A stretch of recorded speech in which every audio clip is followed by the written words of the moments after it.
Let's just, does this do all the things? There's my music. There's my voice.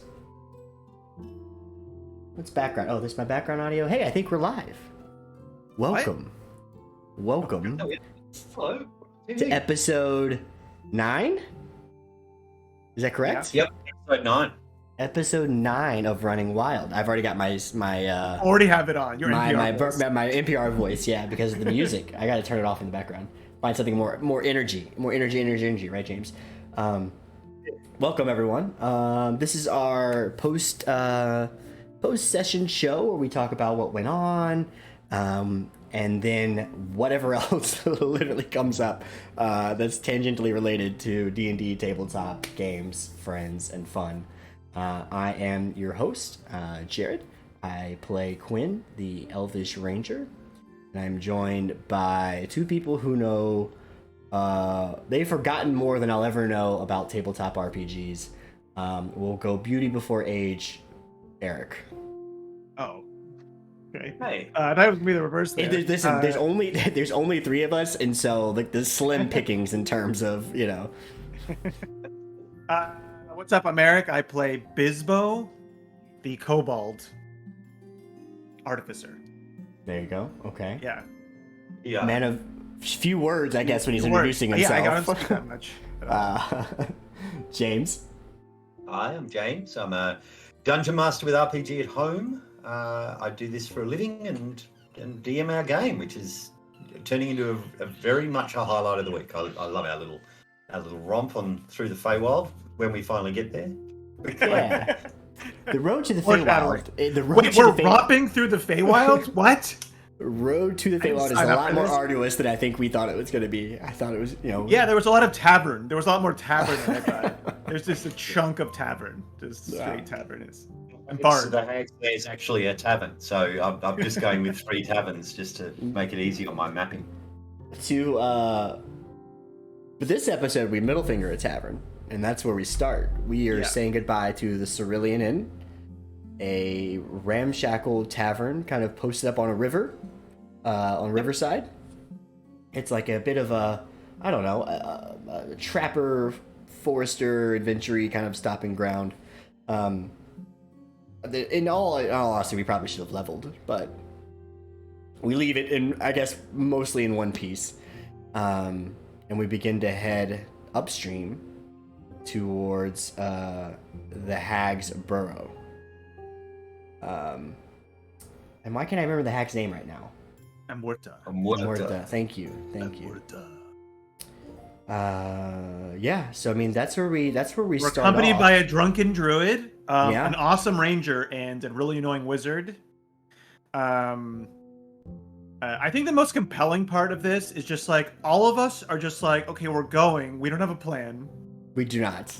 We have no idea if our new friend and party member what side she's gonna land on. Like I think both in and out of character, we really don't know what we're getting into, No. what this person's about. So there was like a lot of funny tension, I think, on the road.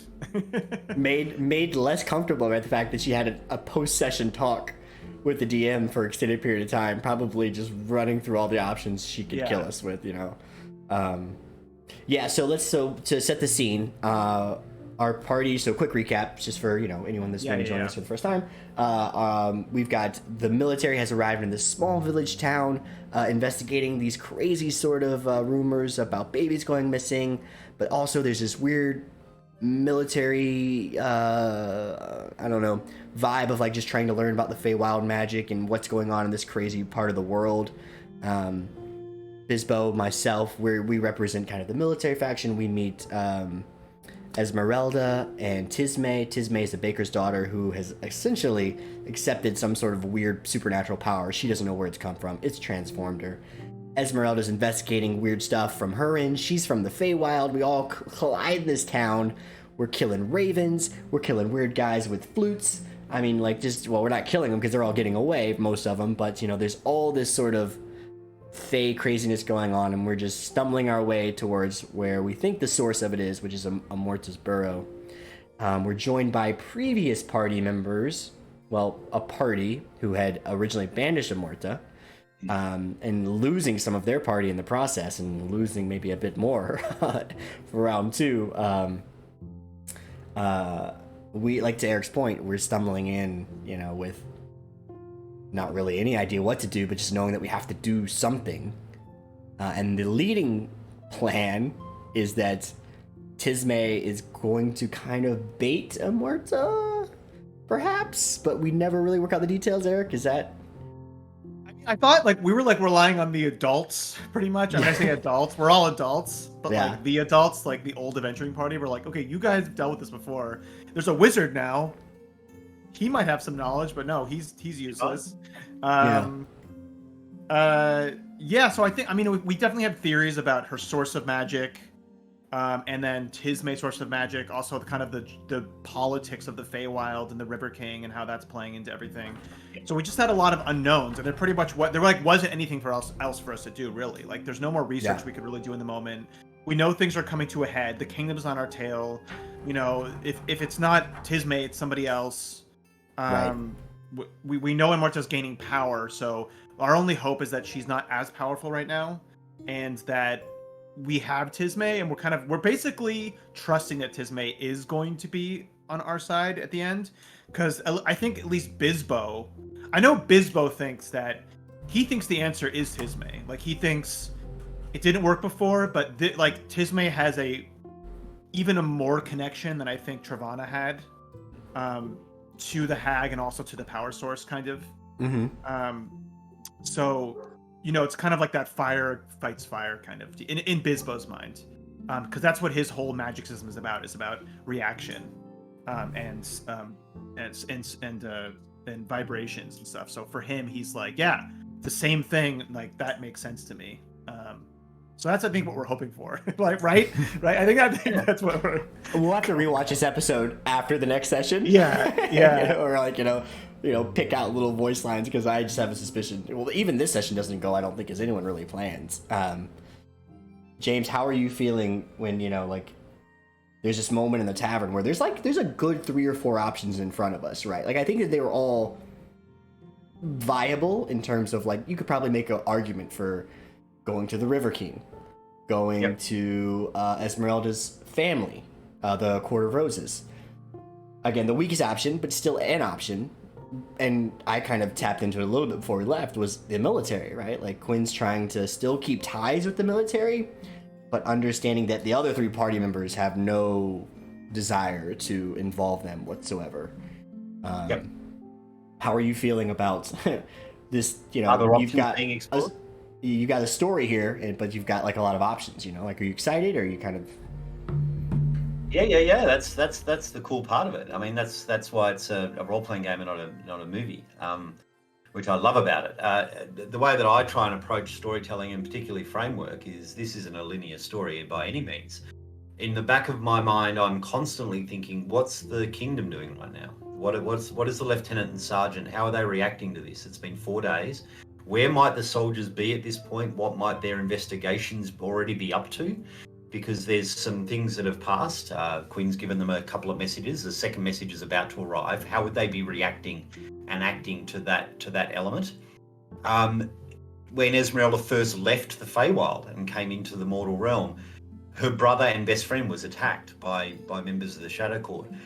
The Court of Roses are doing things about that. That there is progress on that front, on that end. The River King, there is a reason why he's involved. There is stuff going on in that background, and so when you run a story like this one that you don't want to be railroady and linear, you kind of have to constantly be thinking, what are the other factions? What are the other groups going to be doing? What's Romilly done since talk to the miller's wife? What's happening with her? And so that no matter what you guys choose to do, there's an option there. There's a progression that's going on and going ahead.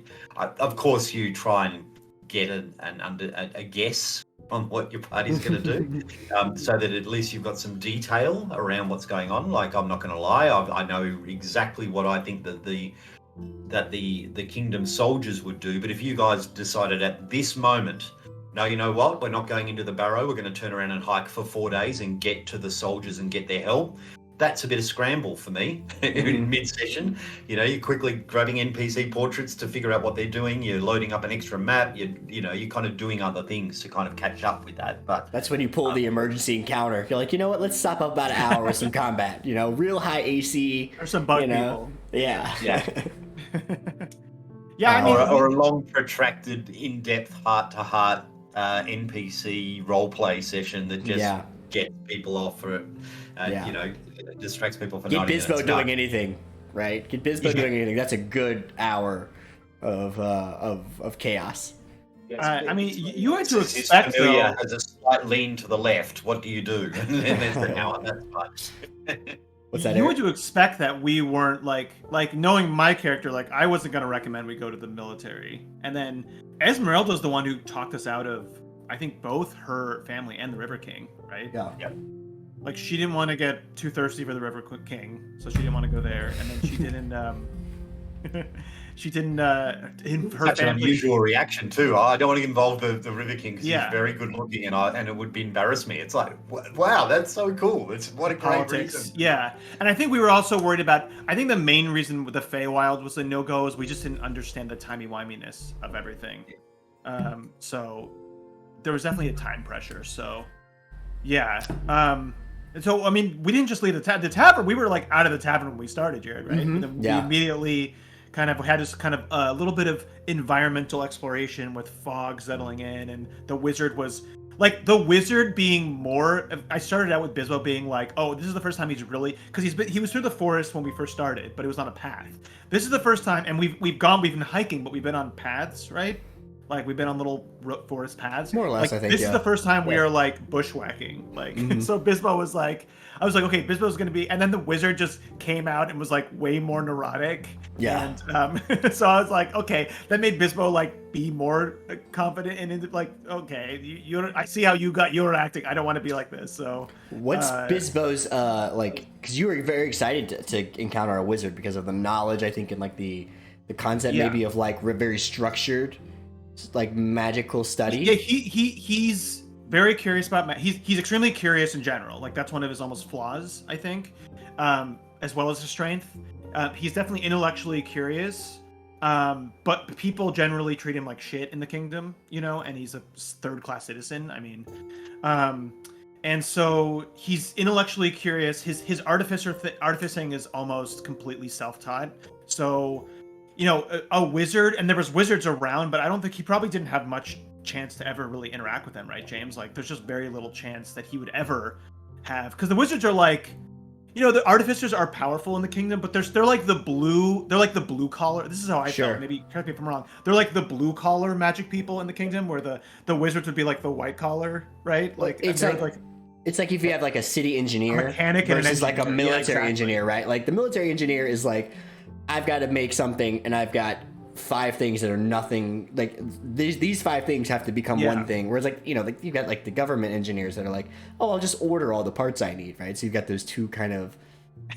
I think, like, especially because the capital's an elven city, I think that, so like the nobility wizardry is probably is the most prominent, James. Like, that wizardry is like the nobility one.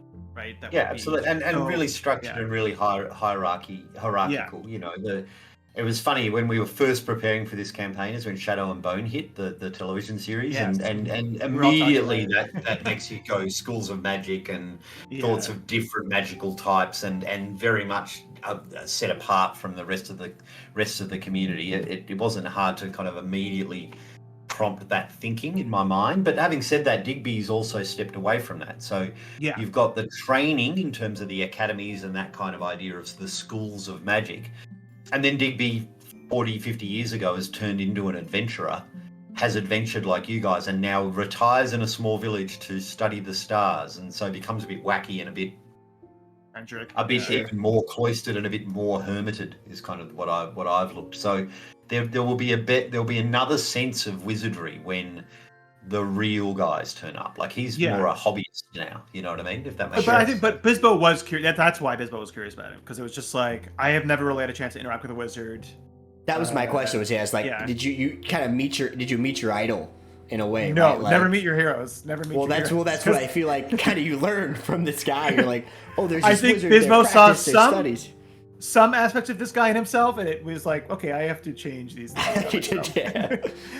Even the episode before, I was like, do I talk like this? Oh shit! Like, Yeah. So, yeah, that was and then as the character Eric, I mean, as the player, I'm like, give me some rituals, give me your rituals. So, yeah. Well, they're out there. They're out sinking in the mud, They're still I guess. there. But we'll get there. yeah. We get probably, I don't know, hours down the path. Things are going fine, whatever. We hit this big patch of fog in this swampy sort of, I feel like, I don't know, what maybe normally is a very flat land, but then all of a sudden this overflown river has kind of created this sort of like makeshift swamp. This is just how Jared, the player, was seeing it. And we find that there is a creature with the idea of creepily large hands. I can't get out of my mind for whatever reason. But there's this creature, what was it called, Jared? I mean, James. What's that? What was the name of the creature? Shellycoat. Shellycoat. There's two things that creep people out, and that's monsters with human teeth and monsters with human fingers. Yeah. Everyone goes, that's weird, and we don't like that at all. Yeah. Large human fingers, like overly large. So yeah, I'll let you describe the creature, James. I was thinking this was about medium size. I thought this was like about our size, and then we see it finally. So like, what are we dealing with? What is this Shellycoat? Is that right? Yeah, Shellycoat. It's a Kobold Press troll, really. Okay. The idea being it's more of a fey-like creature. It's a fey creature, and it collects seashells and river stones and shells and bits and pieces and creates this scintillating cloak. It is normally a large. I try to make creatures bigger than normal just because it's more fun, isn't it? Like to have horrendously large creatures stomping around in swamp-laden, large kind of large environments. Very good at stealthing, very good at that. But essentially, it is as a troll, so they regenerate unless they get hit by fire or acid damage. And the idea being is they kind of rip children into the mire. So one of the things that I've been working on a little bit with Omwerta, and I've accessed a few little tools to do this too. I found another really cool little creator called the Wild Court that do some really good stuff on DM's Guild, and they released this fantastic book called the Fey Compendium 2 on hags. And one thing that they do is they give a whole heap of other hags, because normally there's only like 4 hags in the official 5e rules, so they've given me like 17 other types of hags. So I've Thank you. That one. Really appreciate that. But what they've also put in this fantastic little guide, and it's written by a guy called Ned Turner. I don't know Ned at all. It's just I'll give credit where credit's due. They set up wonderful ideas for ecosystems for hags. The idea being, this kind of, there are underlings, there are creatures that serve hags, there are curses and gifts and things that hags will provide for their creatures that serve them, which really turn them into this kind of, single monster coven to an empire or a large ecosystem of creatures. And so I'm really enjoying the idea of this environment where Omwerta controls a number of layers of underlings. And so in my sense, the area around her lair would start to really spill out with more and more grotesque creatures that are kind of coming from all areas. And in some ways, I'm setting up that classic writing thing, the thresholds, as you move past each monster, you're getting into deeper and deeper shit in the mire. It's, the allegories there where and so for me, the Shellycoat is an idea of, it's monstrous, it looks a bit grotesque, it's not as creepy as the shadow stuff that you guys have been fighting with in some vein. Like it's certainly not like the Puppeteer, which is a psychological kind of mix. Horror. This thing is going to charm you, but it's a big nasty thing as a gatekeeper to the marsh in some ways. So and it has the human traits, including its like coat of found shells. In the original mythology, it's all shells, But they Yeah. made it in the fantasy one. They made it like, you know, gems and just so it's just like it's collecting these bits of, you know, nature, but also like human made things or just rough things. What would be so it has these weird and that almost makes it creepier that it has these all these different human traits, but they're just distorted and monstrous. Yeah, I think that was definitely so. Yeah, we have this insanely creepy creature, and we completely demolished it and didn't do anything to us at all. Completely demolished it. We had a little And bit the creature, as I love to do to you guys, had some tricks up its sleeve. It can summon darkness. It can do fog cloud. It can submerge brown people. It had all this stuff. That could happen.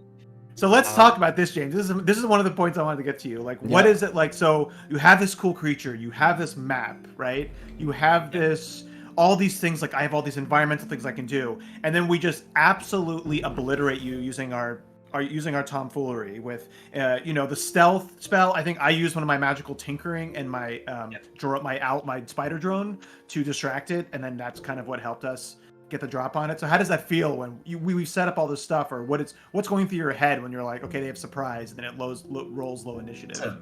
I love it. Like, you know, I'm not as much as some members of our group might think I'm a horrible vindictive evil. No, I do love Taylor. it. I really love when a plan works. You know, and it needs to. You guys are heroes, so you know this kind of. I mean, it was nothing to muck around with. CR rating 3. I'd cranked up its hit points. It was there, ready to go. It wasn't, you know, it wasn't a massive kind of end boss by any means. But yeah, this is cool. It's kind of we got lucky. We got lucky. Yeah, we got lucky too. We just got lucky. Oh, yeah. Like we got a surprise round. It rolled low initiative. And then I think I frosted it and shot it back. We were so far away that it just, by the time it even got, it like couldn't get to us. It just wasted its action. So it's just great. sad. And I think personally for me, it was like, it was doing fun. Damage too, you know, 20, 30 damage. Insane amount of damage. Yeah. Like it was like fun. I was just obliterating something and moving on to like the main battle. But it was also like, I want to know what this creature does. Like I want to see what it does. Like we saw these weird hands, but then we're like, okay, it just died. Like, that was my first reaction. It's like, what did we just avoid? Because you know, it's. Do you want to talk about some of the stat block stuff? Or are you planning on using it again, or have you? Oh no, I think that was it. I did my usual trick because you have to with action economy, so I doubled its hit points. So it would normally have 75. He had 150. So just to kind of to give it a bit more longevity,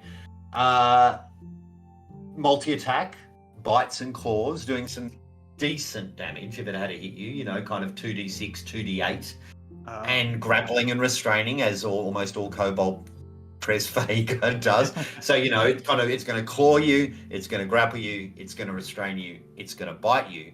The cloak itself has magical properties and allows it to water breathe indefinitely. So when all else fails, it's submerged with one of you in its arms, and then can cast darkness and fog cloud at will. So the idea being, had you not done ridiculous amounts of perception, had you not effectively mimicked your way out of it by creating an awesome decoy that was exactly as it should have been in terms of lore and dropped in the right spot and doing everything that would have tempted this creature. Had I got my hands on one of you, awesome. Now, that makes it harder. Did I break a magic item? What do you mean? You said the cloak allows him to breathe underwater. I broke a magic item? Yeah, pretty much. Oh my god.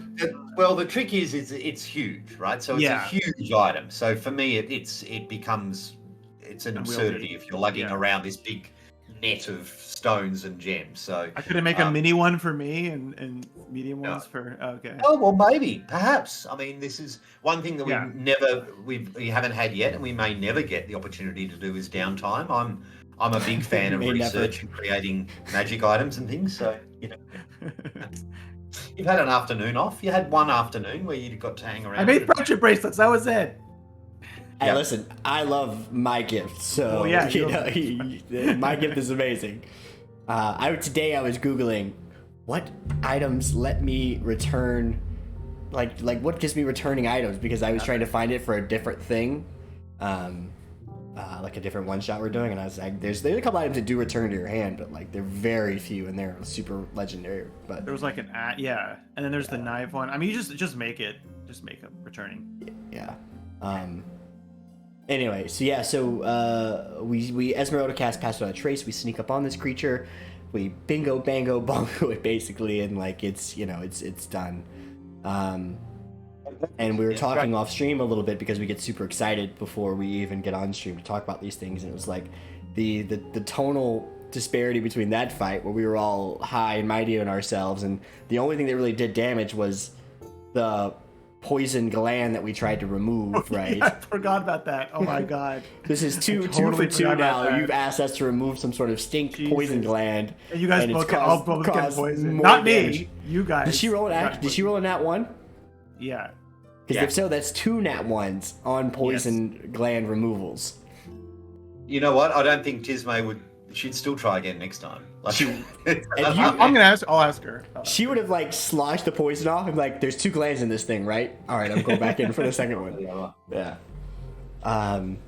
So we navigate this swamp. We dispatch this sort of oddly handsy Shellyback creature, and then we make our way to the burrow. And in the distance, we hear this howling, right? These sort of these Rain. Veth hounds, which so they can't always see it because we don't have licensing for the art to use. But you will flash these images sometimes for us, and I'll be like playing or like watching whatever, and I'll look over and I'll see this horrendous creature to the left. I'm like, what in God's name is that? And it's this dog with a human face on it, like Another human thing. Another human animal. absolutely horrifying creature. And we hear these barking in the distance, and there's a moment where I think we discuss, Eric, right? Like, do we want to go like deal with this now, or do we go straight to the burrow? And we decide not to deal with it, which is probably the right call, right? Probably. Yeah. Ideally, you don't want to hit as many combats as you can before you get to the big bad. You'd like to kind of just get there with your resources still intact. I guess tactically, it would more be like if we thought those things would be there at the battle. Yeah. If it was like close or something, then that might be a good thing, is to weaken it instead of fighting them all at once. Fight But in this off the case, we horde, weren't kinda. sure like the distance. It was like far enough away where we're like, oh, we could get around them, and they're not going to come to us. Yeah. And then we arrive at the burrow, which is the longest map. Like in vertical. That I think I didn't process right away how much of the distance it was from point A to point B. And we don't have a plan. This was the most tense. This was the most tense. Absolutely. I don't like. It was like Bisbo doesn't know what to do. Eric doesn't know what to do. But let's go more into the details. Yeah, so I'll of set what the scene, actually and then we happened. can talk about how confused we are, right? Because we get to the barrow, not knowing. So this is the horrifying thing, I think, for me as a player sometimes. With I cast like protection from good and evil, right, to Tismay, because you don't really know what you're about to get into. Yeah. And so there's a couple of us. We all do we're cresting the hill. We know we're getting into something. I think a mage armor pops off. Bisbo's cracking his neck, and like things start. We're doing all of our things. Protection of good and evil. It's only 10 minutes. You're like, I hope it's effective in this time frame. And we get up there, and there's a boglin. Yeah. James. So what are we looking at here? What is this creature that's got some semblance of intelligence that's like talking to us? Look, again, another one of this fantastic new creative stuff. So I found this is one of the ones that they suggest as an underling, the Wild Court, the guys from DM's Guild. And they're goblins, but they're bog goblins, and I love the idea of them. There are still some abilities that I haven't revealed yet, so I'll wait till next week. Okay. But this is going back to this tiers and this ecosystem of creatures, So, and I like the idea of Umwerta. Tismay's spoken to her, and Esmeralda has spoken to her. So there's been 2 conversations with Umwerta, but you've now met 8 or 9 of her underling creatures, and I just like the idea. 7 of them got away. Yeah, I just like these different tiers, and the fact that there's a bog that emerges once she regains her power. I love the idea of this ancient goblin, this kind of goblin shaman that lives in the marsh that kind of does her bidding and has all these other little kind of oily minions that kind of deals with stuff. But for me, that this was a bit of the bait and switch. You know, you mentioned the willow tree, you mentioned the barrow. You guys are expecting to be going through down the stairs into the lair. Let's cast light. We're going to do this kind of dungeon crawl in towards the hag. And then you met out the front by the herald that's kind of saying, yep, thanks very much. That's as far as you need to go. Come with me. Yep, thanks for playing. See you later. And then creatures are circling us. We can actively see the creatures circling around us from behind, right? So we know this is a fight, right? In some way, shape, or form. We just don't really know how it works out. I mean, the most of the tension was like the creatures are there. The Boglin is there talking to Tismé. Yeah. And then being like, do you want to come? And so the creatures weren't like, they were far enough away where they weren't really a threat yet. Yeah. And then it was us, like, the tension was like, okay, come to Amorta. And like, so she came out ahead. And all of us were like, well, and then I think James was like, are you following? It was like, yeah, you were like, yeah, I'm with her. And I was like, yeah, I'm behind. It was like, all of us didn't, I think part of it was like, we didn't want to step, like both as, at least for me, at least as a player, I didn't want to like, take her stuff away too much. 1000%. And then as my character, you know, the issue with my character was, well, I mean, he was definitely followed. So yeah, we're following her up, and then he was like making her this offer about coming, and then it was like you asked her straight up, "What do you want to do? Are you accepting his offer or not?" And I believe I grabbed a bag of popcorn or something, and I was eating it, just watching the turmoil on her face. I know that I could tell that she wanted to go, but didn't want to leave us. Yeah. And that's what I was like, do what you're going to do. Like, you know, do what you're going to do. And she's like, I'm going. Like, she said it way too fast. I was like, okay, that's what she thought all the time. Yeah. But I think it was definitely tense for us because, like, and I want to ask you about that, James, after this. Like, so yeah, as a player, I didn't want to interrupt. I think, and I even said it, like, if I was a different character, I would have interrupted. Yeah. Like, I'm sorry. And like Eric didn't want to, but you can't expect us like to just, it was because like it's Bisbo, right? Who's like, you know, he's been gaining confidence, but not that much confidence. And there's like you there, Quinn. There's also the other adults. There's these older people that have been there before and dealt with her, and they're not doing anything. So they're it was asking like, us, what are we going on? What's going on? So Is this a Bisbo's not fight? going to What are do we it. doing? Yeah. But in my mind, I was like, we need to stop. We need to stop her. We need, like, I was like, I was almost like, we need to end this. What are we doing? Why are we letting this happen? There was, I tell you what, if it wasn't for the interaction that we talked about with like me and Taylor, you know, the 2 games before. Which one? Almost the one where I killed the guy that was leaving to go to the court.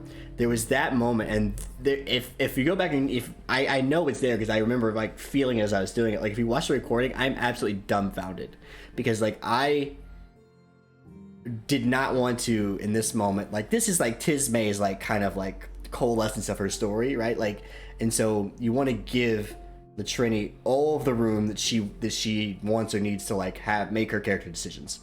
So that's why I followed.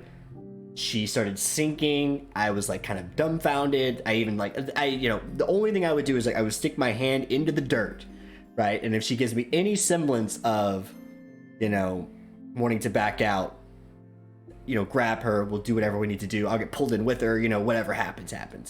But it was just all about trying to give Latrini and Tismé space to like figure out like what they wanted to do there. And like you said, I think she clearly, I bet I would love to even hear her impressions on this, you know, maybe after next session. It's like, I know it had to have torn her up to just travel down, you know, for 5 rounds. And we're getting our asses handed to us, you know, for the first couple fights up top. Yeah, part of it was also, I think, in character. It was like, we're like, okay, Latrini's doing this. Maybe she has a plan. Like, her, like, weird non-answers of everything and, like, shadiness would basically cast a spell over us in that moment, I think. Like, we were trusting, like, okay, you know, she's acting shady, but she's probably going to be, she's on our side. Like, we think she's on our side, right? So I think that was also a reason we all kind of hesitated. Because normally, like, I probably wouldn't hesitate. Like, a lot of the characters I play probably wouldn't have hesitated in that moment, but, like, she was so shady about it even then. About, like, oh, yeah, I'm coming along. Well, what are you doing? Like, what's happening? Oh, here's a tooth. Like, okay, well, Yeah. we have a plan? Are we doing this? And then when she was sinking, it was like... too, like, oh, and by the way, Clunk, have a tooth if you want to talk to me. It's like, Yeah, And I don't know what this does. yeah, okay. And when she was sinking and then those monsters came in, I think that's when she was like, oh, shit. Like, it was like they did not hesitate to even because start. Quinn throws a dagger. So when I think Boglin? when Quinn throws the dagger at the Boglin, that's when it all flared up. Well, they were already moving He into made- us, weren't he they? made They were a already smart moving comment. in. And he made a comment towards you. He said something that triggered Quinn where he was like, your services are no longer needed, or so he says something dicey. It was like threatening. You know what it was? It was Han shot first. Okay, you shot first. Like, that was a classic. Like, there was an implied threat. Yeah. It was exactly that. It was like there was an implied threat there. They were moving in, and that guy said that. I think that was. So that was yeah, that was justified. after I had figured out that, like, I wasn't impeding on the Trini, I think at this point, like, cause she had like did not grasp, right? So she was going down, she was basically gone, and I was like, all right, well, like, I think we're fighting for our lives out here. So that's when I felt comfortable as a player, like, we're in combat mode now. I feel like, and so, and at that time the Veth Hounds haven't even arrived yet, I don't think. No. So even the direness of the situation. Actors to summon the Yep Hounds. So, yeah.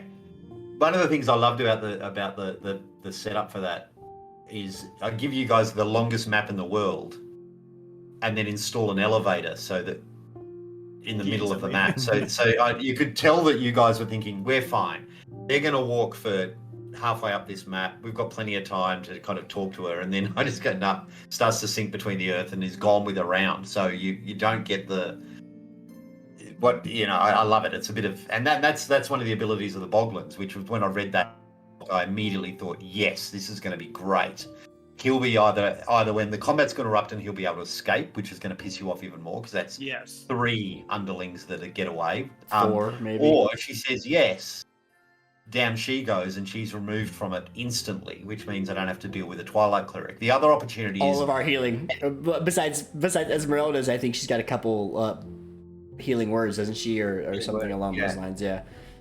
So the other option was, of course, Tismaid uses this point to say, no, I'm not going with you. We're here to destroy you. And then we get into a combat, which is fun. And, you guys as a team go. And so then the Boglin would have used his ability to grab one of you and sucked you under the mud. Oh, okay. That's what I was going to ask you. This is what the main question I wanted to ask you. You must have had 2 different states, right? One world where she says yes, one world she says no. And then, so that would have been different was... He would have grabbed one of us and sunk us down. Would there been more creatures too, or? So it's every creature within 60 feet gets dropped into the murk. Oh, so we would have just all insta dropped, and then we would have to fight DC, alone. Yeah. Will we have to make saves to like not suffocate, or we would be instead of fighting on this overland map, we'd be fighting in like a cavern map or something. Oh, no, you're literally held under the mud for an hour. You have to make an athletics check and an action to get yourself out of the mud. So it recharges every 6 rounds. So it's it recharges on a 5 or a 6. So the idea being that the flies and the boglins and the what are they called? Boggles? Boggles, those other little things. Yeah. That they're just constantly harassing you. Anyone that picks their way up so it's kind of this horrible, murky, muddy, mire-like battle with the environment and this horrible shaman, this boggling shaman. Well, it was the shaman. Like by her leaving, she took the shaman out. If she stayed, then the shaman would be in play, and he was enough power to kind of level the field.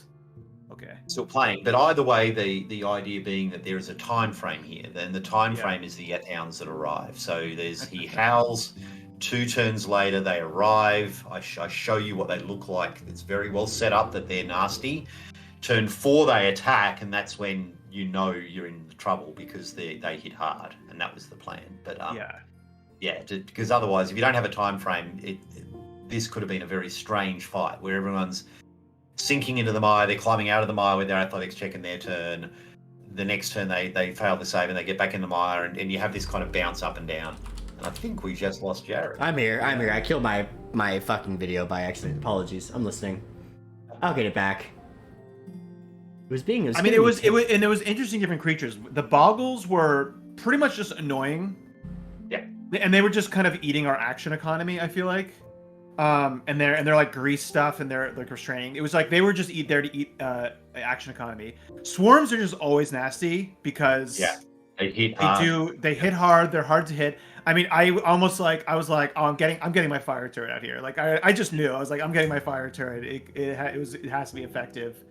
But we definitely were not expecting, and I think the swarms definitely ate up, because let's talk about it. We had 2 NPCs die. We had 2 NPCs get totally murdered, and those swarms really were the foreplay to the Yeth Hounds. They definitely weakened both the wizard and the druid, I think, ahead of time. Got hit pretty hard by that, because the swarms hit, if they're at full hit points or close to full hit points, they hit for 4d6 damage. So they're not weak, but as you whittle more of the as they get more and more wounded, they do less and less damage. So, but it was pretty much just me and the NPCs fighting them, and then the rest of the party was fighting the boggles. Yep. Or me just running from them back and forth, trying to get to somewhere like advantageous to do anything. It was that fight was difficult terrain. Yeah, super tense. Like, in terms of like, there's this, the tone is Tizmay's gone, and like we don't know anything that's going on. So like we're already kind of in this like confused state, and then we're getting attacked, and I mean, it's not until I think Ren and your damn turret like hold long enough to do some damage to the Yeth Hounds. In my head, I didn't think that was a winnable fight. Like, no, that's what we started running. We haven't brought that up. We got to a point where our NPCs went down. I think James had Ren be like, "You guys need to go. I will hold them off." My original plan was like, NPC warns you to run. You're like, okay, we gotta go. Especially Ren, like the most solid of the 3. Like definitely, Ren has my most respect. My original plan was like, oh, okay, we need to go. I'm gonna grab my turret and go. And then when I saw how bad it was, I was like, shit, I just gotta leave it behind to maybe soak up 1 round of these things. Try 10 rounds. Oh my god, that was amazing. I cannot believe that turret pretty much 1v1'd a Yeth Hound. That was insane. What's it? Its AC is 19. It's 18. So I think I actually see the highest AC in the game, or it meets mine. Maybe. It ties mine. Mine's 18 now. So you with the shield, you guys got it. Yeah, you got it. Which again is allowing me to just run past boggles 90% of the time to like get to other creatures, that because I'm just trying to like I'm always trying to just whittle the creature down that's injured, right? Like, finishing blow or like if you get an advantage on one, like that's the one that I'm going to try and get to. With a 20-foot dagger throwing range, I actually have to move a lot of the time to do that. Yeah. And so I was just running past boggles, and only one hit me the entire time, which is again a testament to the shield that I finally equipped halfway through through my play session there. But so I was like, here's a shield. Yeah. I still managed to restrain you once, or restrained Esmeralda or someone once. Oh, they did some stuff to Esmeralda. Yeah, they were like, I feel like they just were so annoying and like so good with the environment. Like they were more of like almost the environment, I felt like. I mean, they did hit, but that's what I was trying to do. Once the Yeth Hounds, you try and move, and you've got half movement because it's difficult terrain because it's a marsh, and if you leave and I hit you with an opportunity attack, I restrain you. So you get that sense of malaise. You can't move fast. You're getting slowed down wherever you go. Yeah. So that was kind of the vibe that I was trying to look for in terms of this fight, which makes for interesting combats. The last thing you want is nice open fields where everyone can do whatever they want. You want to have it tricky and make maps work. Yeth Hounds are an awesome boss, monster. I really, really like them. I played in a hag game last year. I played, and my dungeon master threw 8 of these guys at us, and they are frightening, literally frightening, unless you cast unless you get your saving throw. So these guys are CR4, which is you're level 4 guys, so kind of one of them should be a reasonable encounter. So let's throw 2 of them in as backup to an existing combat, which makes it really, really tricky. Yeah. They are immune to charm, exhausted, frightened. They are immune to bludgeoning, piercing, and slashing damage from non-magical attacks, which meant that Ren was actually called. She has magical swords. Thankfully, every time you're doing planar warrior on the weapon, and the fact you've got a +1 on that means that that's negated for you. So magic's working. You guys have got the ability to combat this. They telepathically bond with a Muerta, which is fun. So there's some cool stuff there. But the big thing about Yeth Hounds is they're baleful baying, which means everyone within 300 feet of them baying have to make a DC 13 Wisdom save. And then those who fail the save are frightened of the creature. All the PCs passed. All of you passed. And once you pass, you're immune to it for the next 24 hours. So you can't be affected by the fear. But those that are affected by the fear, if they're bit by them, they take 2d6 normal plus 4d6 psychic damage because of the fear becomes real and they rend. And Digby and Tiernan. Well, Tiernan was just wrecked. I mean, he'd been smashed by bugs. He'd lost his protective quills because of a bug attack early as he was kind of stomping around the battlefield.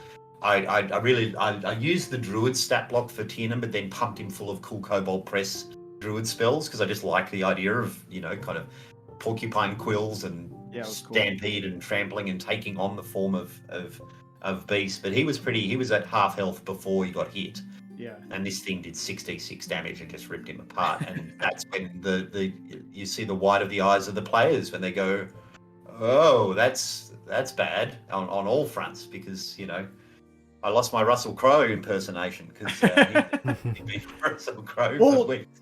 2 NPCs went down. We hadn't killed. There was still a bunch of boggles up. 6. There were we 6 got rid of enemies the swarm. on the field. Yeah. We got rid of the swarm, but the Yeth were not hit at all. They weren't damaged at all. So that's when we were we need to run. She was holding them off, which was just so funny because I can't believe we killed them all. I can't believe. Somehow, I think I was running, but I still did a couple stuff. I think I gave some advantage. I think, I launched a catapult. Yeah. So I was doing some spells as I was going, just to weaken one. That's as well. So it got hit pretty hard by that. A catapult plus acid damage, that hurt. Yeah. Yeah, I use a lot of resources just because I wanted Ren to survive at least. And I just didn't expect the turret. I just did not expect the turret to just 1v1. I mean, it left that battle on what, 2 hit points? It was 5, and then you did it had 2 or 3. Yeah. Because it ignored the psychic damage. Yeah. Well, never. Yeah. Well, yeah. So of course I take out Tiernan, take out Digby. You guys are seeing these buckets of dice being rolled. Yes. Yeah. So to frame this really. Yeah. Okay. I'm missing, but the second I hit this turret, he's gone because we know he's only got 20 hit points or something, and I'm rolling 66 damage. Armor class of what? 16? 18. But I've got +6 to hit, and it lasts 3 rounds with me not hitting the thing. While it's failing its saving throw and getting burned by the flamethrower. So and I finally hit the damn thing, and of course, it's a construct. 2 damage. It's immune to psychic damage. So it only takes 2d6 and survives the attack. Huge moment. So awesome. Really. Because we saw the dice, we saw the damage, and we're like, oh, the turret's dead. And then we lost. Wait, the turret still has 3 hit points. Why is that? Yeah. So for the people watching, they can't see it because I haven't figured out how to capture it quite yet on camera. But we see the bucket of dice, right? We just see these shadowy dice get rolled on the side, and then we're like, oh, shit! That's a lot of d6s and whatever tossed in, and and then all of these things get rolled, and we're like, well, he had a good run. A good turret had a good run. And then, the math all works out. We're going back and we're, double checking the math. We're like, wait a minute. The psychic damage is irrelevant. And then it's hey, guess what? Flamethrower. He's still there. The turret is still there. It's just, it's not going to catch up to us. I'm abandoning it, but it's definitely still there. I've got to say, it's a moment that is created by Fantasy Grounds. Honestly, because I would have forgotten that the turret was immune to psychic damage.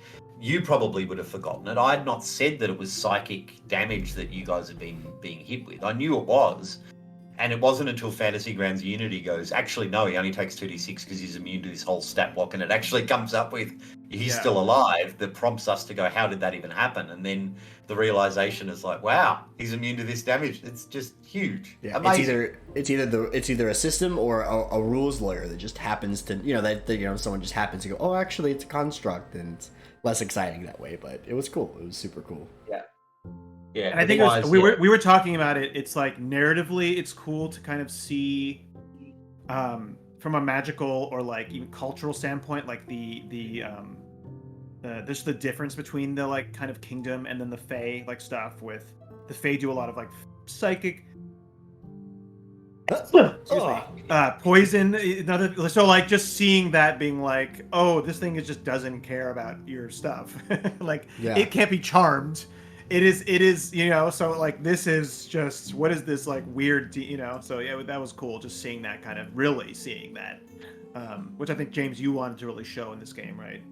We really talked about it right from the get-go, our initial concept phase, and then when we put our session 0 together, it was really about this idea of different magics and different worlds colliding and how they might affect each other, and the Feywild being really negatively impacted by the technology of the kingdom and the idea of cold iron and things just not working. And then when you look at constructs being immune to charm, being immune to fear, being immune to psychic damage, and then you think of the Feywild, which is all illusion and charm and fear and mind fucking people. It's cool that there's that resistance. So the trick now is going to be, for me, is how can the Fey become challenging to what is their side of the arms race? Do you know what I mean? Like how would they work around that? I was gonna say, I think the person that cares the most about this, if you're talking about this juxtaposition, is like Esmeralda, who has shown that sort of, oh, what is this you're building, and how do you manifest magic, and like, and whether or not Taylor has any sort of behind the scenes ideas of like exposing this to the Fey Court and saying like, hey, like we might not be prepared as we think we are. It's there, and it's definitely interesting, right? I mean, like Ren's not going to care, Quinn's not going to care, Bisbo's not going to care, but for Esmeralda, I'd imagine, and anyone that's of Fey background that's watching is like, okay, like these are little nuggets of things you're like, holy shit, like Yeah, no, I was Esmeralda's onto it. She is onto it. If you saw her reaction to the War Mastiff discussion, I don't think it's just. No, it's true. I don't think it's just a oh wow, that's a different way of doing things. She's looking at this is a threat to the Fae. She was like disgusted by that. Yeah. Well, but I want to bring something else up, because I think it's very interesting that we're talking about this, especially with Esmeralda, is that while that's true, I think Bisbo is pretty unique in the kingdom too, and I think like Bisbo and Esmeralda and their friendship is kind of showing how, even though these things are different, there's also there's similarities with, like, she's genuinely curious about Bisbo and how he does magic, and I think she's recognized that he's very creative too. Like, yeah, this is also very structured, but Bisbo's also very creative. So even though these kind of are like different, ways of magic, she's seeing how like there's kind of the same passion there, at least on Bisbo's side. And we're generally curious about each other. So, I think up to that point, James, it's been like she's been very curious about Bisbo and like wants to know about Bisbo and how his magic works. And then when I asked the teacher Sylvan, she was like over the moon, and she already said that I'm like a courtier to the court now. But then now that I'm actually giving a nugget of like, oh yeah, they're like, and I came up with that, and you were like very gracious enough to be like, yeah, that's totally fine. That's good. Then she's seeing like, oh, there's like, and I think it came up before too when I was talking about the kingdom and how the war is. Then when I bring up that stuff, that's when she's really like, oh, what is this? Like, that is disgusting. I don't like this. Like Bisbo, I liked, right? I like the bracelet that he made me. I like God. I love Godwin, but I don't like all this. Like, so while it is like there is that like opposition with Bisbo, I think there is similarities too, because he's such a free spirit in a way, or like so creative. And I think you're like the hybrid. You're like the hybrid between the natural. The world. Sorry, Jared, go. No, you're fine. I just think like you're talking about like we were kind of discussing earlier. I actually don't remember if it was on stream or off stream at this point, of like the concept of your artificer being like the guy that does things with the materials he has, like, and creates and uses magic in a less like education, like educational way, but like more in like a sense of like feeling and gut. And I feel like there's something there of like your magic is, while mechanical, a blend of this like natural and mechanical sort of energy. Like the Fae is very natural, you know, the military is very mechanical, and you're somewhere in the middle. And I think you're like a Rosetta Stone for her in a weird way, which is like, it's kind of cool and exciting. That's just, you know, how I see it. But I'm enjoying that there's boundaries that the group are setting about the world and what they're willing to do in their own, and it's almost like a group morality is starting to emerge too, which when I can show the extremities of the kingdom and I can show the extremities of Fae, you guys combine together in that middle ground that of your choosing, that then sets it up perfectly as the players versus the world. You know, it's players, the heroes versus the evil on all sides. It's kind of is something that's really great that we're starting to emerge. Because one of the concerns, of course, is when you start a game with multiple factions, how they are going to react to that, whether they'll gel and whether they'll take, you know, and what I'm finding is there's a great gentle ribbing and there's a good discussion going on between Quinn and Esmeralda, an argument that's happening, which is great because it's an argument's much better than kind of a player's just going, I flatly refuse to go with that guy kind of thing. You know, it works within the realm. And then with this kind of, there's evil with the kingdom, but there's also evil with the Fae because of the Shadow Fae. We're in the middle of this. We're not the extremity, and we'll fight together against the evils that come from us in each direction. That's kind of the good stuff that's emerging. Well, emerging for 3 out of the 4 of you. I'm still not quite sure what Tismay's doing. Well, she's the wild card for sure. She's the wild card. Yeah. And so to recap, kind of like Eric, you're talking. Bisbo's talking about this sort of like disgusting, I think.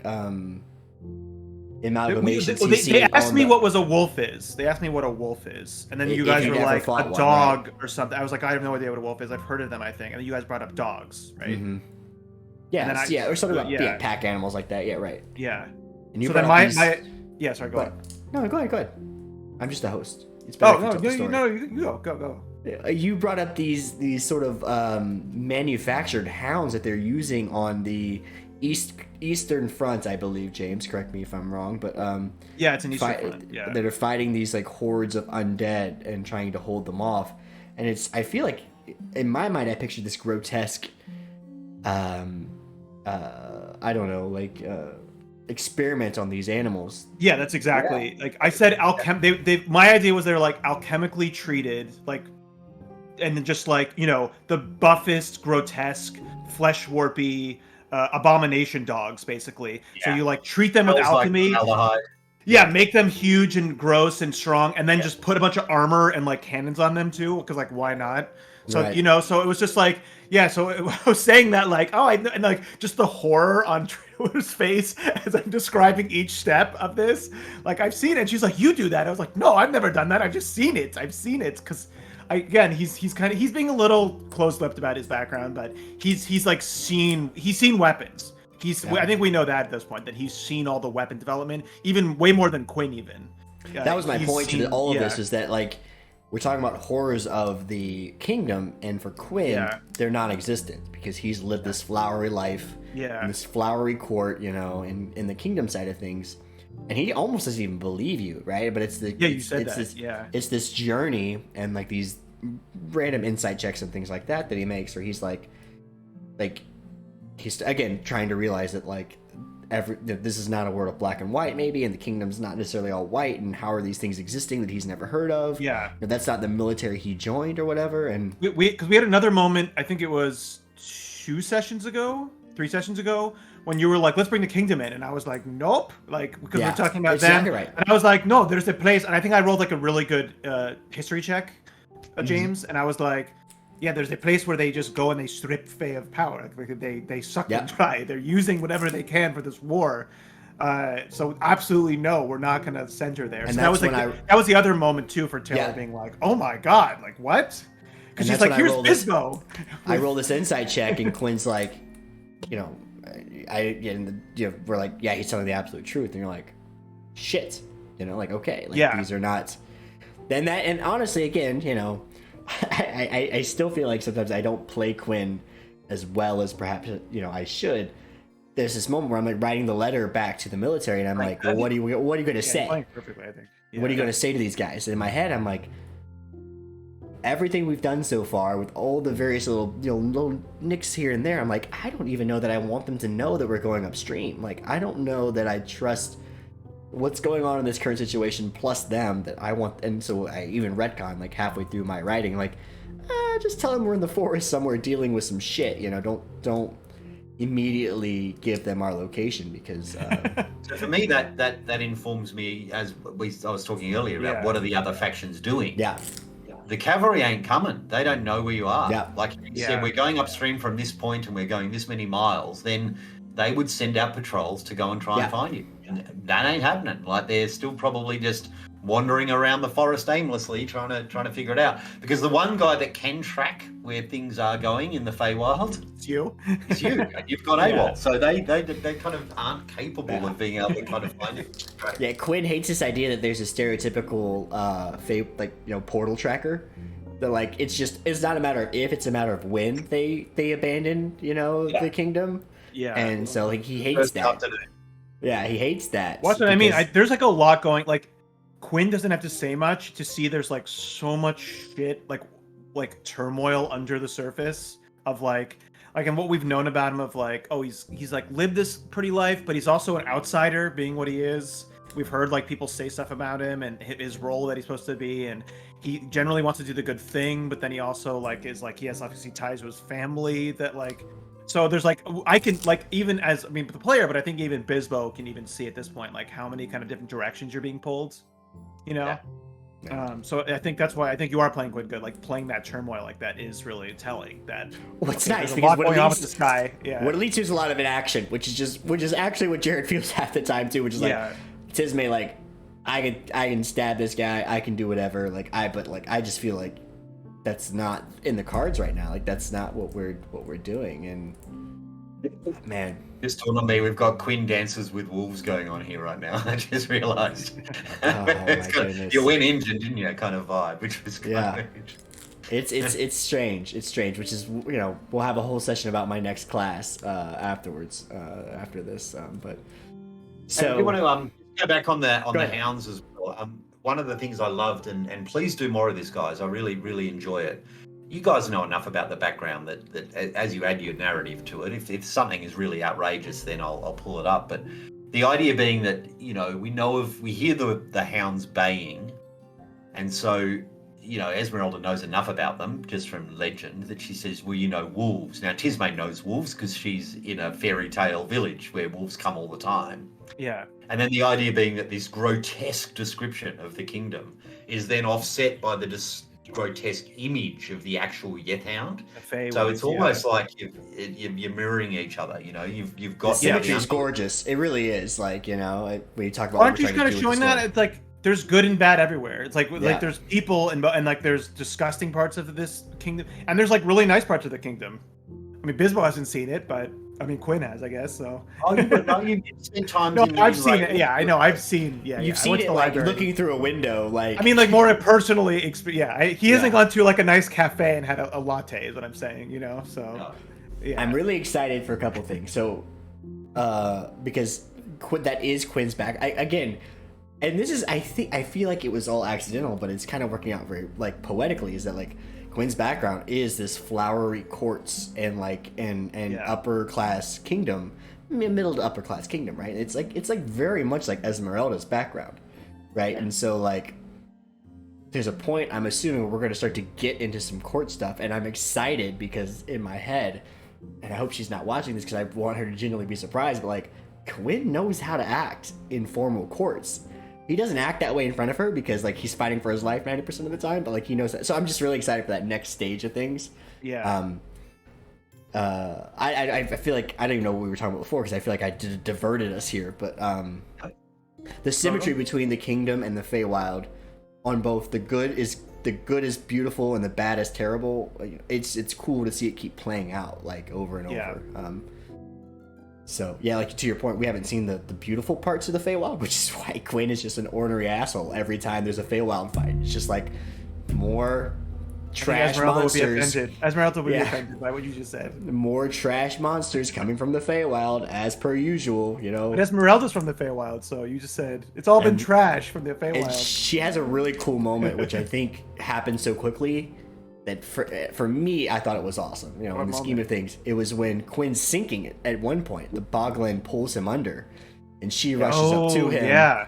And with her Spring Eladrin ability, she's able to shoot me towards Tisme, because Tisme wasn't quite done yet. Yeah. And by doing that, she actually puts herself, I think, in between like two She's in the mud, isn't she? boggles. Doesn't she go into the mud? She goes in. Mud. That's exactly right. Keep Yeah, yourself out. Yeah. yeah. It And was so, and so you're Dress talking is about like dirty, your hair is dirty. ticking boxes, you know, and you know, and it's like I laugh at like the Mass Effect system where it's like, or maybe it's one of the Renegade, other games where it's like so and so will remember that, right? Like, or you know, you hear all these like kind of like these minor NPC point system things. And it's like in my head, I'm like, oh, that's really fucking cool, and like Quinn will remember that, you know, for multiple reasons. And so like, yeah, like to your point, like Esmeralda is the only beacon of hope that Quinn has, that like what's on the other side isn't complete trash. But we got to survive this descent. The bonds are working, and you guys are spending so much time building on them. It's really lovely to watch. You know, I love it when players actively try and find commonality and common ground to bring their characters closer, and it's really working. Very, very nice. And you know, you'd only met Digby the session earlier. You'd met Tiernan 3 sessions earlier, but you know, you want Death and Dismay to be impactful and real, and so No. you know, there's certainly a sense of risk, and there's a sense of a personal kind of highs and lows going on here. Very Tiernan interesting. was worse. Tiernan was worse than Digby. Say that. And Ren would have been the worst of all. Ren would have been the worst for me. You're talking on the scale of loss. Yeah, on the scale of loss. Yeah. Yeah. Which is odd because we know Ren the least. She's been quiet. She almost shot you. Yeah.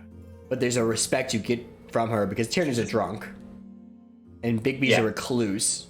So you automatically Doesn't don't shut have up. real He strong... just doesn't shut up. You don't have really strong impressions of them. It's only this tall, oddly stealthy kind of Fearbolg Ranger that you just attach to, you know, in a weird way. Yeah, And she's it's cool. just- But she's and she's solid. She's Latrine solid. played this character in Yeah. our initial one shot, which I think I still have recorded. I need to see if I have that somewhere just for shits and giggles because it wasn't really funny. cool to do. And you played the wizard, which is funny. And I played right, so it's like, all right, well, fuck that guy. Oh, wait till we meet our character. That'll just be definitely. Yeah, be- you're the Reaver son, right? Yeah, Yeah. Beautiful. I have to let you just take that voice back up. You No. can play both. No. Man, so I'll yeah. definitely be like, To put a pin in the story, we don't have to get off by any means because I'm having a great time with this conversation. So, about to put a pin in the story, we were able to retreat and fight our way to the burrow, and pick off the rest of the hordes. The Tyrion 1v1s of Ethhound. Rin basically 1v1s, although you did, I think, the catapult I did acid some drop help, was I a did a huge catapult, boon. Yeah. Yeah. So as far as we know, all the enemies are slain. Rin is still alive. Digby is very dead. Tiernan, I think, is dead, given what you've said. Yeah. But he has like a high level cleric wife, so if she can get Ex-wife. time- Ex-wife. So. Yeah, ex-wife. Yeah. And we are retreating to the burrow. Or retreating, or actually pressing forward at this point to the burrow, kind of licking our wounds. What's the state of Bisbo? Is he pretty good, like health wise? Well, he has one. No, he's fine health. He just has I one think spell. our PCs didn't take a ton of damage. I didn't take any damage. I don't think. I'm just looking at it now because I've got the game up again. Esmeralda's pretty wounded. She took the most damage, right? Because she was pinned in between a couple of them. I had to Quinn had to sprint back to interpose himself to like try and get some of that aggro because she was, when she threw him like with her face step, she was like immediately surrounded by 2 boggles, I think. So She was careful though. She's used she used her second level spell slot for Pass Without Trace, and she threw in a mage armor to begin with. So she's She's she resources. didn't use up everything on that fight. And Yeah. she spent two sorcery points 2 sorcery points earlier, so she just has 2 left. Yeah, we were all. That's something I forgot to say. You even brought that up. Yeah, We were like yeah. all hoarding our resources because we're like, this can't just be it. Like, there's definitely a bigger fight after this, and then the F-Hound showed up. But Which again, for me, I don't have to do much. I mean, for me, like, I had a turret in the first fight that we did with the with the Shelly back, and I get only one free turret a day, and then I only have 3 slots. So then that pretty much was like summoning my second turret for that fight, and then doing that 1 acid vial because I wanted Ren to live, which I think was both good. I mean, they basically saved Ren's life. Absolutely the right play. So I'm at full health, but I have 1 spell slot, which is going to be for a turret. I mean, that's the best use of my spell slots. So, yeah, I'm fine HP wise, but not good. Tismay's completely full. She's got the lot. She hasn't done a thing. So That's good. Yeah, unless we have to fight her. That's really nice. Unless we have to fight her. So she's at full. I don't think she spent any spell slots too, right? Completely. Oh no, she did. Sorry, she must have done level 2. I don't know how. On the hands, dude. On the Shelly back. what would she have cast? Spiritual weapon. Aid. She cast aid at the beginning of the day on you're everybody. right. So everyone's got these the extra 5 hit points for the day. Not Esmeralda. She cast 8 at the start of We were hiking up to the thing. the final fight. Yeah. Oh, I didn't even know that. Are you Aid lasts 8 hours, so as you were leaving, it sticks around the whole time, and it's not concentration, so it's a great spell. hopefully, again, the beauty of not tabletop simulator, I get it wrong every time. Fantasy Grounds. I have no clue if those points, like I have to do so little actual hit point management stuff because like Fantasy Ground does it all automatically that half the time I'm in a fight, I have no clue what my actual economy is for like health or. So I hope. What are you at? What is Quinn at? Quinn. He took 1 hit, I think, for 3 damage from a boggle. So if I recall correctly. Temporary H points then. James may correct me, but I believe he should be pretty close to fine, if not fine. Yeah. So 3 wounds, fine. And one, I think I used one of my 3 spell slots. Let me check. Well, you said good and evil, but then you didn't do in that fight. Oh, because you No, Hunter's Mark. Yeah, I couldn't. Yeah. Yep. Use one of your favored foes, and you haven't used Detect Portal for the Favorite day. foe on the Shelly back. Oh, okay. Because again, favorite foe sneakily acts like a concentration spell. Yeah. Which makes sense, but But it was almost like, I think what happened with you was like the sunken cost fallacy, Jared, where you had cast that spell on her, and then she was gone the whole fight. You were like, I don't want to do anything else because I cast that spell. it's just like she's sinking, so like you're hoping the thing. Yeah, the thing that's always horrifying is the time moves so much differently between in combat and out of combat, right? So if you talk about us coming over the hill, I take out my 1 military issued piece of metal, and I cast protection from good and evil on her. It's an hour. It's 10 minutes, so it's literally it's up to James' discretion.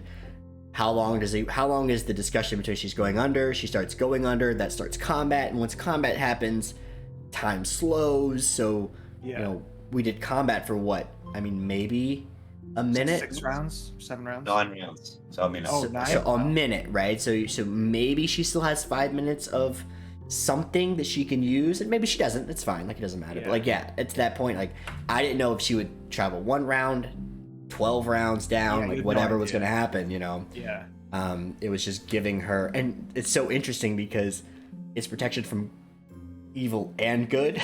So right, like. You know what that is, Jared? It's a carryover from early editions of D&D. Oh yeah. Really, it should be protection from like extra planar or something. Oh, because really? like before it's just what it means. That's one of the biggest holdovers from like 2E or 1E, whatever. Is that they call it that, but it really has to do with just like extra planar beings. Other realms kind of stuff, right? Yeah. Different planes. So that's really what. Well, it's not like well evil for your and good. subclass. Yeah. So she's got it. Will she use it in the 5 minutes she probably has left when she gets there? I have no clue, but I mean, Amorta could be trying to influence her, so we'll see if there's some wisdom checks that she might have to make. I think that'll help with that, right? She should have advantage. It's advantage on saves against, or is it just advantage on like frightened or charmed? I think it's even attacks. I think from disadvantage on attack rolls against them. Can't be charmed, frightened, or possessed, and if they're already charmed, frightened, and possessed, they get advantage on the next saving throw to break it. So you can. So that's good. So protection from evil and good, you can use reflectively. If someone else is charmed, you can cast it on them Right. to allow them to try and break the charm in a better Yeah. way. That's kind of cool. I wasn't aware of that ability. That's nice. So it Yeah, doesn't, but it doesn't protect from other things like saves against those things. It's just charmed and frightened. No, sorry. Well, creatures of aberration, celestial, elemental, fae, fiend, and undead have disadvantage on attack rolls against them. Attack rolls. Okay. So that would have been really handy against, say, Yeth Hounds, for example. If you're being attacked by a Yeth Hound and you happen to have it on you, then they'd have disadvantage on the attack. Yeah. It's a powerful spell that we know we're going to the Feywild. It's a very potent spell. Yeah. For sure. Yeah, so I have one. It's a spell slot, which for me is like, it's always Like me. tough. Yeah, It's like me. Yeah, exactly. I've found this with the Ravenloft, the Curse of Strahd game I'm playing as well. In some ways you go, well, when you know what the setting is, and then you choose the subclasses and the abilities to deal with that setting. Augment that setting, right? Is that terrible? Have you just kind of broken the game? And I think no way. Like, this is the time where you get to use it. When you do use it, yeah, because otherwise, why would you use some of those subclasses that are so niche? Right. Like, for sure. You're gonna 100%. walk around with protection from good and evil, and you're fighting, like goblins 95% of the time. Like, what's that really mean? And we talked, I think, part of this whole creation process. I mean, I think James even let me have an extra spell so that I could keep something like protection from good and evil because it was so, it fit the setting so well and my class and like what my job was, and so like. Because normally Rangers wouldn't get that, right? No, it's part of the Horizon Walker package. I think. They do get it. Okay. But I think there was like a detect magic that I couldn't. Was one learned spell I was missing, and Chip's like, "Fuck, you can know detect magic for your job. Like you can have that. Like, you know what I mean? It's like not a huge deal." So yeah, I think. Go ahead. When you got to the point where you go, do I take Hunter's Mark or detect magic? You're like, just take detect magic.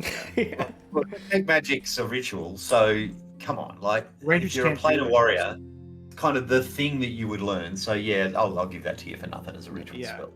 Yeah, because if you spent an action on it, that's huge for a ranger. I mean, if you want to spend an action on detect magic, that's. I did. I think it I mean, was. sorry, a spell slot. A spell slot. Yeah. Oh yeah. I think I've had to before. Like if you're talking about time, right? Like if. Well, no, just that for a ranger to spend one of their, because you're a half caster, when you're limited spell slots, like that's what it's like. Yeah, take detect magic because that's a huge expenditure of resources for you. It's not the same as a full caster or somebody because you don't have ritual casting, so you can't even ritual cast it if you wanted to. Is that how that works? If I have a spell that's ritual casting, I cannot ritual cast it. The rangers don't have ritual casting. You have to have it's a class feature. Because I'm allowing him to do it in the similar way that Detect Portal is a ritual, which is one of his planar warrior abilities. So you let him. Okay. And detect magic as a ritual, but he can also cast it as a spell. Yeah, it's a bit of a tweak. Well, I would not have taken detect magic as a ritual. You have ritual casting. But yeah, but I had to select it as one of my spells. Oh. Well, I haven't had a chance to cast detect anything because we've been running for our life for 7 sessions. I think I have it on my spell slots. Oh, good to know. So I'll change it for like alarm or that different ritual. Yeah. Well, the thing is too, though, is the only time he's ever used it is tracking Esmeralda in the village square, which is the first time that he actually used it at that point. And I use it as a spell slot. Yeah. Yeah. Because I couldn't sit down for 10 minutes to meditate on. In the middle of town. Right. So I do have to wind up in a minute, but as we start the next game, I've had Tisme, and you do some mental computation and go, all right, she's this many levels below the earth, so therefore it will be this many yards, and she only travelled 5 feet a turn, because that's the speed in which the boggle can drag you down into the mire. Oh God, it's horrifying. So she's thinking this is cool, this will be quick, but it is terribly slow to the point where she can get onto the message and the message tooth and start chatting to Jared, which was she said to me like, "LOL, I didn't know you guys were gonna get in a fight. Laugh my ass off. Yeah. Hashtag I'm in the ground. What's happening right Fucking now? Tisme, I'm fighting for my life out here." Well, Jared, that's another thing. That's the final thing I wanted to ask about, like a little peek behind the screen. I mean, part of it we were going over our time. And in my mind, I was like, "There's no way he's gonna have this whole scene with Emergent now. Like, it's just not late at night when we're like already reaching for time. We're in this battle. Like, he's saving this for the next session." So in my mind, I kind of just knew really that you were not gonna do any. Like, you ended it with that cauldron scene, which was cool. as kind of like but yeah, I didn't think you were gonna get there just because it was too late in the session by that point, right? Of course. Yeah. And my apologies. I didn't realize how late we went. Like, because in my mind it's the time zone thing, and I'm like, yeah, we're cool. Still got another hour, and then we went over by an hour. Like, it wasn't even. Like, there's no way though. We were so invested in that fight, and like the NPC, it was so tense that if you had just been like, okay, we'll stop right here as like Ren is about to die, we'd be like, no, we gotta finish it. Yeah. There's no way. Yeah. Awesome session, really cool. So we start with again the split party, and yeah.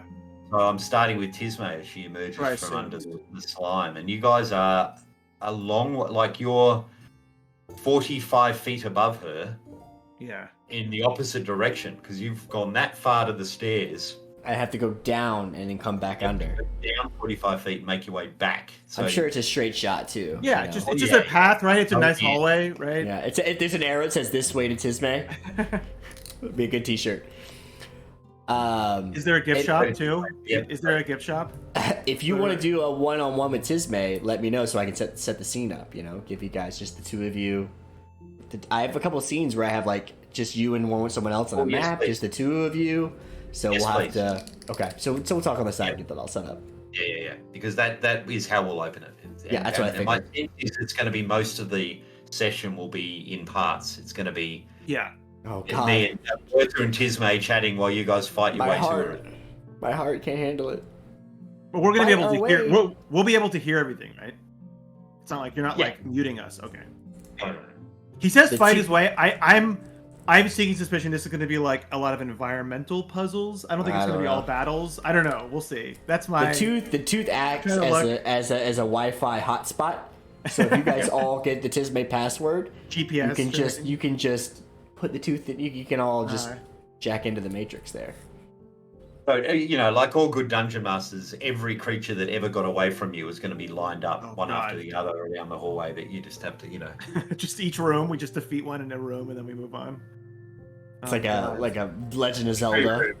Room and the Goblin room. Or like Bruce Lee's, what was Bruce Lee's final movie? Where he's going up the tower, He has to fight Kareem Abdul-Jabbar and that one. You don't know what I'm talking about?